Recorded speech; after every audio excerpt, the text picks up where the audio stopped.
ঠাকুমা ওকে ডাকতেন নিতাইচন্দ্র বলে, মা ডাকতেন নিত্যে, বাবা ডাকতেন নিতাই। কবে যে ও আমাদের বাড়িতে কার মাধ্যমে এসেছিল তা আজ আর মনে নেই।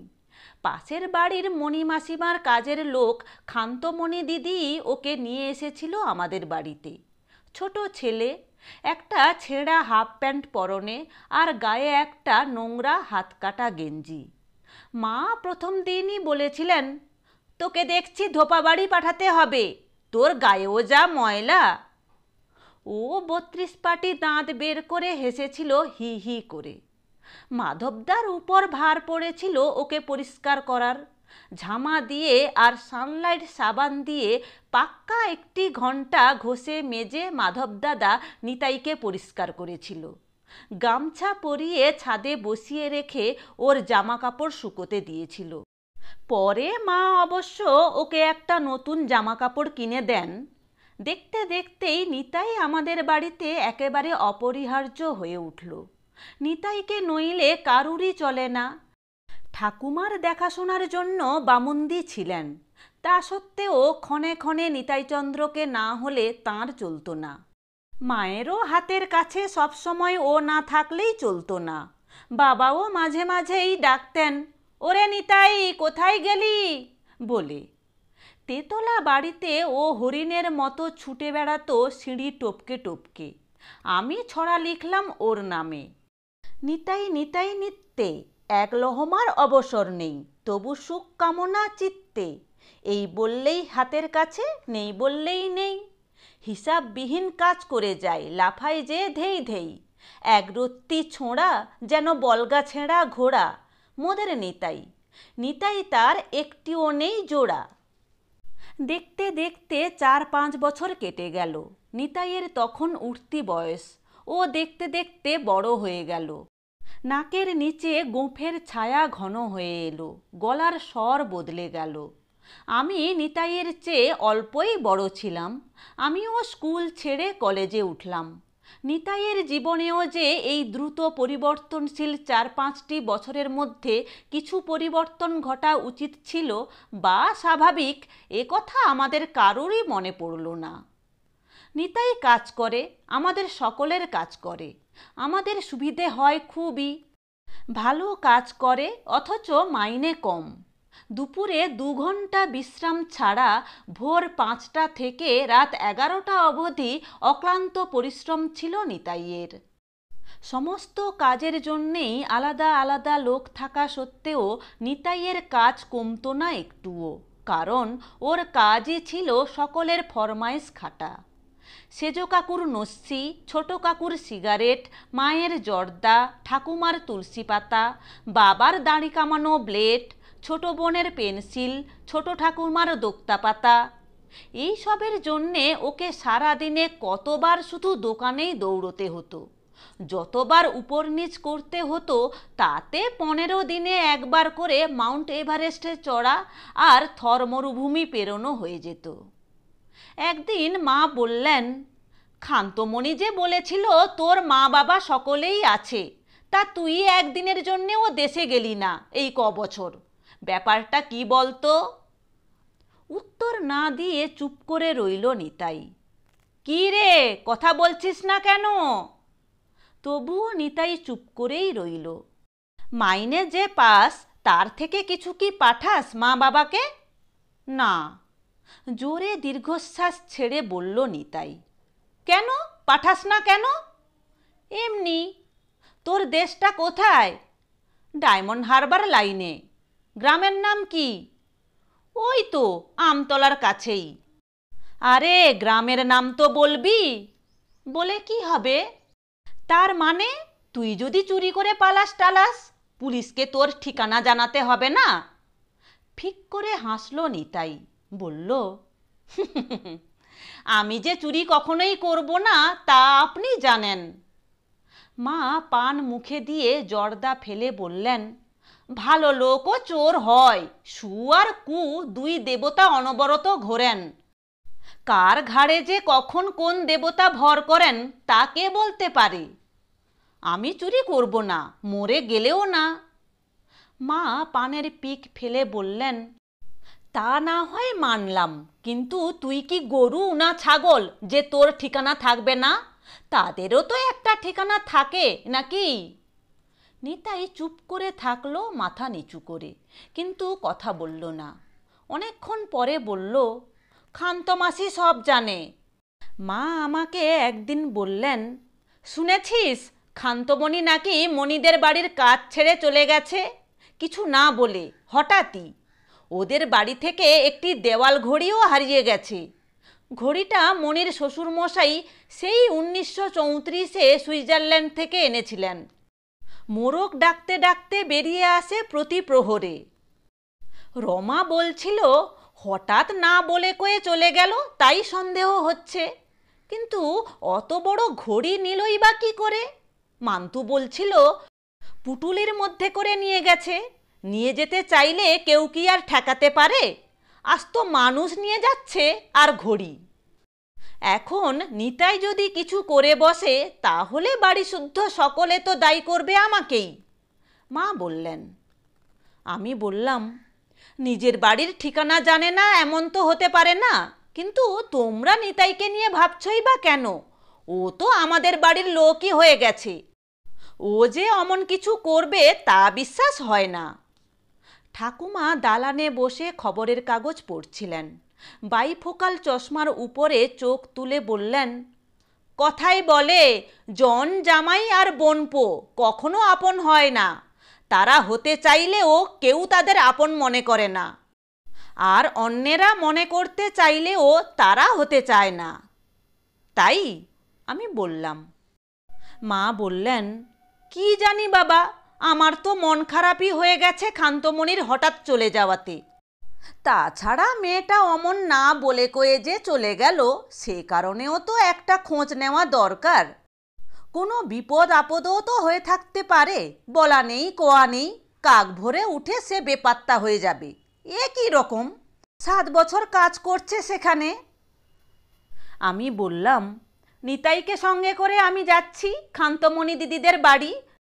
তাহলে ক্ষান্ত দিদির কোনো বিপদ হলো কি না জানা যাবে, আর নিতাইয়ের বাড়িও দেখা হয়ে যাবে একই সঙ্গে। ক্ষান্তমণি দিদিদের গ্রামেই তো নিতাইদের বাড়ি, তাই নয়? তোমরা নিতাইকে যা মনে করো ও তা নয়। আমি কিছুই মনে করি না। তোর বাবা কেমন অগোছালো ভুলোমনা তা তো জানিসই। আলমারির চাবি, কলম, মানি ব্যাগ কোথায় যে ফেলে রাখেন ছড়িয়ে ছিটিয়ে, কিছুরই ঠিক থাকে না। মানুষের মনে লোভ জাগাতে নেই, বিশেষ করে অভাবী মানুষের। আমার মা বলতেন, মানুষের লোভের কথা কি কেউ বলতে পারে? ভগবানই জানেন না, তা মানুষ। কখন যে কোন মানুষ কি করে তা আগের মুহূর্তেও নিজে জানে না। আমি বললাম, আগামী রবিবারে যাব নিতাইকে নিয়ে ক্ষান্ত দিদির খোঁজ করতে। সকালের জলখাবার খেয়ে নিতাই আর আমি বেরিয়ে পড়লাম। প্রথমে ট্রামে করে মমিনপুর গেলাম, তারপর বাসে করে ডায়মন্ড হারবারের পথে। দেখতে দেখতে ঠাকুরপুকুর জোকা পেরিয়ে গেলাম। এখন দুদিকে সবুজের সমারোহ, ভরা বর্ষা। কলেজ খুলে যাবে এবারে। নতুন কলেজে উঠেছি, নতুন সব বন্ধুদের সঙ্গে দেখা হবে। সেই আনন্দেই ডগমগ হয়ে রয়েছি আমি, যেন ডানা গজিয়েছে আমার। বাবা বলেছেন একটা মোটর সাইকেল কিনে দেবেন। দুপাশের বৃষ্টি ভেজা ধান ক্ষেত, নারকেল গাছ, কলা গাছ দেখে মন নেচে উঠেছে। নিতাইকে বললাম, তোর কি মজা রে, এমন সুন্দর জায়গায় থাকিস। নিতাই মাথা নাড়ল, মুখে কিছু বলল না। পৈলান কোন চৌকি পেরোবার পর নিতাই কি যেন বলল কন্ডাক্টরকে। বাস কিছুটা এগিয়ে গিয়ে দাঁড়ালো। নিতাই উঠে পড়ল সিট ছেড়ে। আমিও নামলাম ওর পেছনে পেছনে। ওর গ্রামের নামটা তবুও জানা গেল না। বাসটা চলে গেল। আমি টিকিটটা উড়িয়ে দিলাম। সেটা কিছুক্ষণ বাসটাকে ধাওয়া করে গিয়ে আবার ফিরে এলো, এসে পথে পড়ল। পথের দুপাশ দিয়ে নালা গেছে, নালার উপর সাঁকো। পথের পাশে পান বিড়ির দোকান, ছোট্ট একটি মুদিখানা, কেরোসিনের তেল, গুড় আর শুকনো লঙ্কার গন্ধ বেরুচ্ছে। বড় একটা নিম গাছ সাঁকোর পাশেই। একটু এগিয়ে একটি কৃষ্ণচূড়া। পায়ে হাঁটা পিছল রাস্তা দিয়ে আমরা এগোতে লাগলাম। দুধারেই ধান ক্ষেত, সবুজ, ঘন সবুজ। দূরে এক সারি সাঁই বাবলা এবং তারপরেই আম জাম কাঁঠালের কুণ্ডলির আড়ালে কয়েকটি খড়ের এবং দু একটি টালির ঘর দেখা যাচ্ছে। পুরো গ্রামটাই বড় জীর্ণ, গরিব। একপাশে মস্ত একটা বাঁশঝাড়। নীলকণ্ঠ পাখি উড়ছে সবুজ ক্ষেতের উপর। ডাহুক ডাকছে গ্রামের গাছের দোলায়। কলকাতার এত কাছে এমন যে গ্রাম আছে তা ভাবা যায় না। আমি বললাম, নিজের মনেই, কি সুন্দর। নিতাই কোনো কথা বলল না। গ্রামের মধ্যে ঢুকতেই মেয়েরা এবং ছোট ছেলেমেয়েরা নিতাইকে দেখা মাত্রই, ওরে দেখ রে, নিতে এসেছে রে, আমাদের নিতে, জামা প্যান্ট তুলনের স্টাইলটা দেখ একবার, বলেই নিতাইয়েরই সমবয়সী একটি ছেলে, হয়তো ওর বন্ধুই হবে, হেসে উঠল হাতে তালি দিয়ে। নিতাই হাসল, ম্লান হাসি। তখন ক্ষান্তমণি দিদি দৌড়ে এসে কেঁদে উঠল ডুকরে। কয়েকজন মেয়ে ক্ষান্ত দিদির আশেপাশে জুটল। পুরুষরা সবাই মাঠে। শুনলাম যে এক বিশ্রী দুঃস্বপ্ন দেখে ক্ষান্ত দিদি ভোর রাতেই প্রথম বাস ধরে চলে আসে মণিমাসিদের বাড়ি ছেড়ে এই গ্রামে, এবং এসে দেখে যে সেই দুঃস্বপ্ন সত্যি। তার 15 বছরের ছেলে রাখালকে সাপে কামড়েছে, তাও যে সে সাপ নয়, চন্দ্রবোড়া সাপ।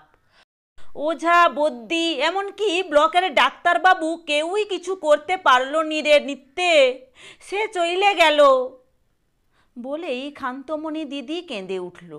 আমি নিতাইয়ের মুখ দেখে বুঝলাম যে রাখাল ওর খেলার সাথী ছিল। ক্ষান্তমণি দিদি আমার সঙ্গে সকলের পরিচয় করিয়ে দিল। তারপর ক্ষান্তমণি দিদি খড়ের ঘরের দাওয়ায় মাদুর পেতে বসতে দিল আমায়। বলল, আমার খোঁজে এচো আমাদের গাঁ, দুটি ডাল ভাত খেয়ে তবেই যাবে দাদাবাবু। তখনও কাঁদছিল ক্ষান্তমণি দিদি, বলছিল, মণিমাকে গিয়ে বলো বড় ভালো ছিল গো আমার রাখাল, ওর ভরসাতেই ছিলাম।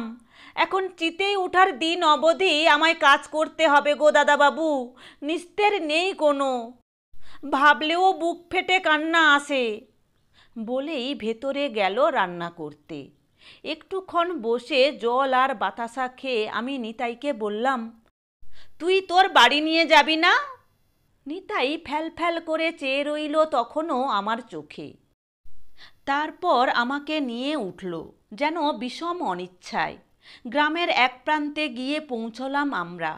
একটা একচালা খড়ের ঘর ভেঙে গেছে, আগাছা গজিয়ে গেছে তার ভিটেতে।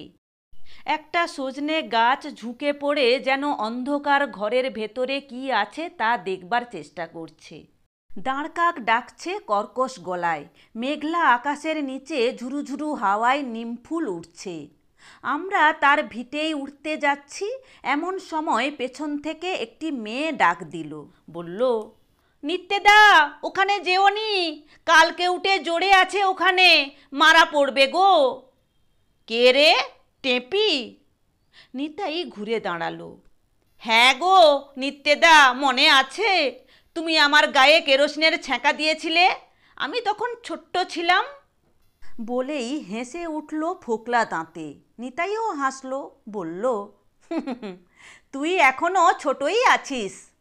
তারপর আমাকে বলল, চলো দাদাবাবু ফিরি। এই কি তোমার বাড়ি ঘর? টেপি বলল, হ্যাঁ গা, এই তো। তুমি কে গা? কি উত্তর দেব ভেবে না পেয়ে উত্তর দিলাম না।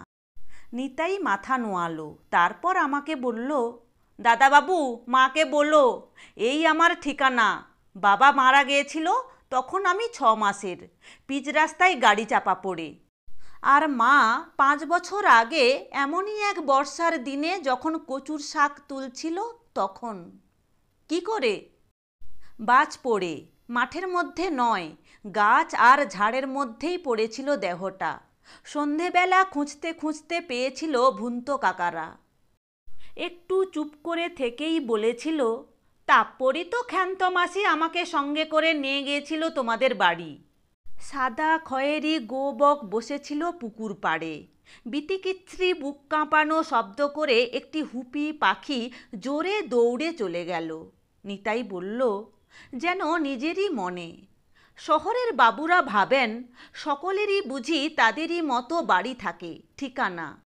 আমরা গরু ছাগলেরই মতো বাবু, আমাদের ঠিকানা তোমাদেরই বাড়ি। সবাই কি ঠিকানার ভাগ্য করে আসে এখানে? টিভিতে দেখো না, মাঝে মাঝে নেতারা হেলিকপ্টারে চড়ে আসেন, এসে শুধন, আপনারা ভালো আছেন তো, কোই তকলিফ হ্যাঁ আপ লোগো কো? এই সেই গ্রাম, সেই সব গ্রাম। জোর বৃষ্টি নামলো হঠাৎ। নিতাই বলল, দৌড়ো দাদাবাবু, তোমরা হলে গিয়ে শহরের বাবু নোক, বৃষ্টিতে ভিজেছ কি জ্বরে পড়বে। বৃষ্টির ফোঁটাগুলো তীরের ফলার মতো বিঁধছিল আমাকে, কপালে, চোখে, বুকে, মুখে। আমি দৌড়তে লাগলাম। দূরে খান্তমণি দিদির বাড়ি তখন বৃষ্টির দুধলি ঝালরে ঢাকা পড়ে গিয়েছিল। মনে হচ্ছিল যেন জাপানি ওয়াসের কাজের ছবি কোনো, সাজানো গোছানো বসবার ঘরের দেওয়ালে টাঙানো আছে। ঠোঁটে গাল গড়ানো বৃষ্টির জলের ছাট লাগতে লাগলো, নোনতা। সবাই ভালো থাকবে, সুস্থ থাকবে। গল্পটি ভালো লাগলে লাইক, কমেন্ট এবং শেয়ার করো। এরকম আরও মজার মজার গল্প শুনতে হলে অবশ্যই চ্যানেলটি সাবস্ক্রাইব করে রেখো। ধন্যবাদ।